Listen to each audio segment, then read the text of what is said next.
రోజు నేను మా ఆయన ఇంట్లో కూర్చొని టీవీ చూస్తున్నా. ఇంతలో పక్కింటి సుజాత చేతిలో బాక్స్ పట్టుకుని వచ్చింది. నన్ను పిలిచింది. ఏంటి అంటూ లోపలికి రా అన్న. అబ్బే లేదే, మా ఆయన భోజనానికి వచ్చే టైం అయింది, తొందరగా వెళ్ళాలి, ఇదిగో అంటూ బాక్స్ చేతికిచ్చింది. ఏంటే ఈ బాక్స్ లో అన్న? కూర అంది. ఏంటే చికెనా మటనా అన్న. నీ బొంద అదేం కాదు, నేను ఇంటికి వెళ్ళి నా ఫోన్ తో నీకు మిస్డ్ కాల్ ఇస్తా, అప్పుడు నువ్వు ఈ బాక్స్ తీసుకొచ్చి మా ఇంటికి ఇచ్చేయి. ఎందుకే అన్న? అదే కూరలో కొంచెం ఉప్పు కారం ఎక్కువైందే, నేను వండానని తెలిసిందనుకో 100 తిట్లు 1000 వంకలు పెట్టి చంపేస్తాడు.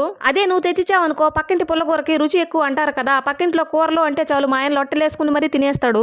అదేంటో నా చేత్తో కూరగాయలు కోసి నా చేత్తో ఉప్పు కారం మసాలాలు అన్ని వేసి దాంతో పాటు ప్రేమగా చేస్తే కొంచెం కారం ఎక్కువైనా నచ్చదు. కూర పక్కింటిది అని ఒక్క మాట చెప్తే చాలు, కూర నుంచి వస్తుందో పక్కింటిది అన్న మాటలో వస్తుందో తెలియదు కానీ రుచి ఇష్టంగా తినేస్తారు. మళ్ళీ ఉచితంగా సలహాలు కూడా ఇస్తారు. చూసి నేర్చుకో, ఎంత కమ్మగా ఉందో. నువ్వు చేస్తావు, ఉప్పు ఉంటే కారం ఉండదు, కారం ఉంటే ఉప్పు ఉండదు అంటాడు. అప్పుడు నాకు అనిపిస్తుంది బాగా అట్లకాడ కాల్చి మూతి మీద పెడదామని. ఇంకోసారి మారు మాట్లాడకుండా తింటాడు అంది. సరే నేను మా ఆయన వచ్చే టైం అయింది, వెళ్తాను, నేను ఫోన్ చేస్తాను, కూర తెచ్చిచ్చి అంది. వీడియో నచ్చి